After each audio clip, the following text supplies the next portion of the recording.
सीमा हैदर का पाकिस्तानी सिम और टूटा हुआ मोबाइल फोन करेगा बड़ा खुलासा। जी हां, ये हम नहीं कह रहे हैं बल्कि सूत्र बता रहे हैं और ये जानकारी मिल रही है कि 2 से 3 दिनों में उसकी फॉरेंसिक रिपोर्ट आ सकती है। और इस पूरे मसले पर जो इलेक्ट्रॉनिक गैजेट सीमा हैदर के पास से बरामद हुए थे, जिसमें इलेक्ट्रॉनिक फोन थे, उसके अलावा उसके पास पाकिस्तानी नंबर की एक सिम थी, ये सभी बड़ा खुलासा कर सकते हैं। क्योंकि सूत्रों के मुताबिक कुछ ऐसे चैट्स डिलीट किए गए थे जो सोशल मीडिया ग्रुप जैसे व्हाट्सएप होता है इसमें बनाए गए थे। और उन चैट्स को आखिर क्यों डिलीट किया गया था? क्या सीमा हैदर ने पाकिस्तान से निकलने के दौरान ही वो चैट्स डिलीट किए थे, या फिर उसके अलावा उसने भारत में आने से ठीक एक दिन पहले ये चैट्स डिलीट किए थे? इसकी जानकारी यहाँ पर जुटाई जा रही है। और सबसे बड़ी चीज हम आपको बता दें कि उसके पास से एक हरे रंग का मोबाइल फोन बरामद हुआ था जो टेक्नो कैमन कंपनी का था। उसके अलावा एक जो जोंग कंपनी होती है पाकिस्तानी मोबाइल टेक्नोलॉजी जो डेवलप करती है, उसके अलावा उसका जो सिम था वो बरामद हुआ है। ये सिम यहाँ पर लेकर क्यों आई थी, इसकी जानकारी यहाँ जुटाई जा रही है। और सबसे बड़ी चीज यही कि फॉरेंसिक रिपोर्ट्स अगर आती है तो उसके बाद एजेंसियों के लिए जांच करना काफी आसान होगा, क्योंकि एजेंसियां कोशिश ये कर रही हैं कि इस रिपोर्ट को जल्द से जल्द हासिल कर सके। और इस रिपोर्ट के आने के बाद ये पता लगाया जाएगा कि आखिर ये सब क्या वाकई में उसने उसके ऊपर जिस तरह से जासूस होने के आरोप लग रहे हैं वो क्या सही है या नहीं है। क्योंकि सीमा हैदर ने ये कोशिश की थी कि वो इन सबको बचते बचाते रहे, लेकिन एजेंसियों के पास से ये सारी चीज़ें बरामद हुई हैं। और बरामद होने के बाद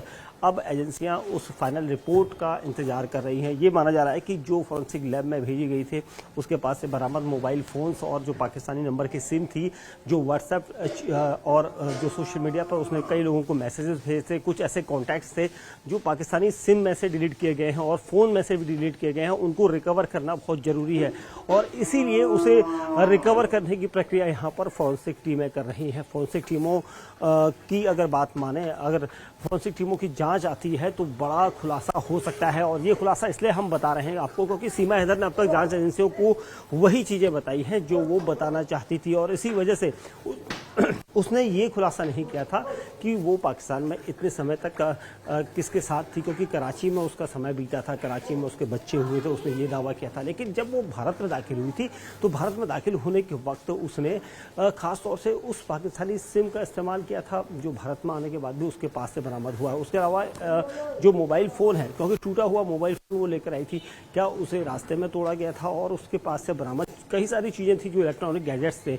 जितने भी मोबाइल फ़ोन वहाँ पर बरामद हुए हैं उन सब की व्हाट्सएप चैट को रिट्रीव करने की यहाँ पर प्रक्रिया फॉरेंसिक टीमें कर रही हैं, क्योंकि फॉरेंसिक लैब की जो रिपोर्ट आएगी वो काफ़ी अहम इसलिए भी मानी जा रही है। इस पूरे केस में अब तक फॉरेंसिक जो टीमें हैं वो निष्पक्ष रूप से इस वक्त जांच कर रही हैं ताकि ये पता लगाया जा सके कि सीमा हैदर ने जो कुछ भी अब तक जानकारी में चीज़ें बताई थी वो क्या वाकई में सही है या नहीं है। क्योंकि जो अब तक माना जा रहा है कि जो जैसे ही फॉरेंसिक रिपोर्ट आएगी तो उसके बाद शासन को रिपोर्ट भेजी जानी है, लेकिन उसके बाद पहले चेक किया जाएगा और सीमा हैदर ने जो जो बयान दिए हैं उन सभी बयानों के मुताबिक उनको मिलान किया जाएगा। क्योंकि अब तक कई बयानों में विरोधाभास सीमा हैदर का देखा गया था, क्योंकि जो अब तक जो सिम और पाकिस्तानी जो मोबाइल फोन्स हैं उनका डेटा रिकवर करना यहाँ सबसे बड़ी जो प्लानिंग है वो यहाँ पर कही जा रही है। और इसी वजह से कोशिश एजेंसियों की यही है कि इस पूरे डाटा को रिट्रीव किया जाए और डाटा को रिट्रीव करने के बाद कोशिश एजेंसियों की यही होगी कि उसके बाद जो कुछ उन्हें वो हासिल होगा उसमें वो जांच करेंगे। क्यों?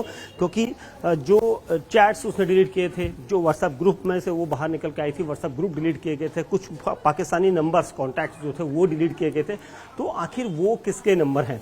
ये सारा कुछ उसने एकदम से डिलीट क्यों किया? क्या पहले किया था डिलीट या अभी किया था? ये जानकारी यहाँ पर जुटाई जा रही है। और पुलिस के अलावा जो जांच एजेंसियां हैं वो यही कोशिश कर रही है कि इस पूरे मसले पर जल्द से जल्द इस फॉरेंसिक रिपोर्ट को हासिल कर सके। क्योंकि ये बताया जा रहा है कि 2 से 3 दिन शायद लग सकता है, हो सकता है 1-2 दिन और एक्स्ट्रा लग सकता है। और इसी वजह से इस पूरे मामले पर ये घटनाक्रम है, एक बार फिर उससे सीमा हैदर से पूछताछ हो सकती है और सीमा हैदर से पूछताछ के बाद ही ये सारी प्रक्रिया रहेगी और उसके बाद ही ये कहा जाएगा कि क्या वो वाकई में जासूस है या नहीं है। इसकी पूरी जानकारी जुटाई जाएगी। और लेकिन सबसे अहम चीज़ यही है कि अब तक सीमा हैदर के पूरे मामले में जो भी जांच की जो टीमें अब तक जांच कर रही थी, जो कुछ भी सामने आया था वो सब यहाँ पर जो जांच टीमें हैं वो देख रही हैं। लेकिन अभी भी जो फॉरेंसिक रिपोर्ट है, इस पूरी रिपोर्ट पर ही सबकी निगाहें टिकी हैं कि आखिर किस तरह से ये रिपोर्ट आती है और किस तरह से इस पर जो प्रक्रिया है या फिर जो प्रतिक्रिया है, जो रिपोर्ट सौंपेगी फॉरेंसिक टीमें, वो क्या सौंपती है, ये सबसे बड़ा अहम यहाँ पर माना जा रहा है।